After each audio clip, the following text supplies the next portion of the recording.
한국 개신교뿐 아니라 한국 사회의 역사와도 맞닿아 있는 개신교 최초의 연합기관이 있습니다. 출판으로 선교의 사명을 이어온 대한기독교서회를 류혜선 기자가 소개해드립니다. 올해 창립 131주년을 맞은 대한기독교서회는 1890년 6월 25일 언더우드 아펜젤러 등 한국에 처음 들어온 선교사들이 복음 전파의 목적으로 세운 국내 최초의 교회연합기구이자 문서선교 기관입니다. 조선의 거룩한 가르침의 모임이라는 뜻의 조선선교서회라는 이름으로 출범한 서회는 1890년 기독교 교리요약서인 성교찰리를 시작으로 1892년 한국의 첫 찬송가인 찬미가를, 1897년에는 한국 최초의 한영 영안사전인 한영자전을 발행했습니다. 서회는 교회 연합기구로서 신앙서적과 찬송가를 펴냈을 뿐 아니라 수학, 역사, 지리, 위생과 의학 등 다양한 책을 만들어 보급했습니다. 당시 헐벗은 민초들을 위한 책들을 많이 내요. 수학, 산수, 고등 산학 이런 거, 그다음에 해부학 책도 내고요.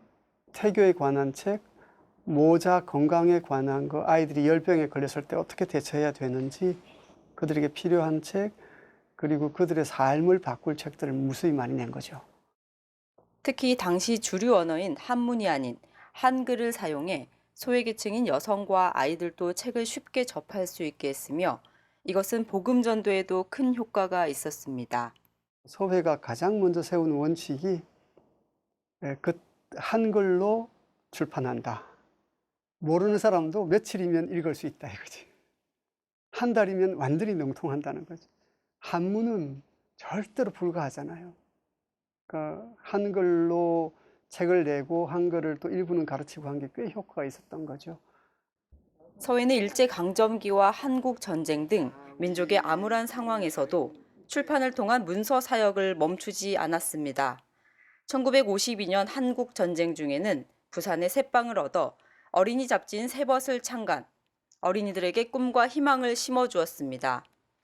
전쟁 이후인 1957년에는 월간 기독교 사상을 출간해 기독교 사상을 한국 사회에 전파하는 역할을 했으며 1962년부터 발행한 경건 묵상집 다락방과 함께 현재까지 이어져 오고 있습니다. 이 혼란과 전쟁, 후유증, 가난을 극복하는 데 경제도 필요하고 물자도 필요하지만 더 중요한 것은 정신이다 이렇게 생각한 거죠. 사상.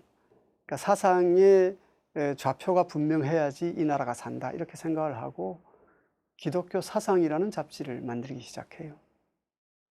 격동의 한국 근현대사를 지나오며 기독교 대표 문서 선교 기관으로 자리매김한 서회는 현재도 신학과 신앙의 간극을 줄이고 기독교 세계관을 전하기 위해 애쓰고 있습니다. 이게 어떻게 신학이 교인들이나 실제 목회에 도움이 되도록 이렇게 옮겨질 수 있나 뭐 이런 고민을 좀 하기 시작했고요.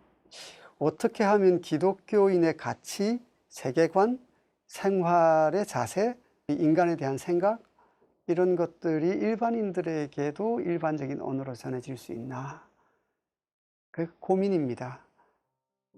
130년의 역사 동안 1만여 종이 넘는 서적을 발행하며 한국 사회와 교회 발전에 헌신해온 대한기독교서회.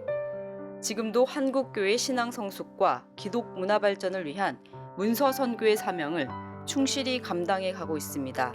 CTS 뉴스 류혜선입니다.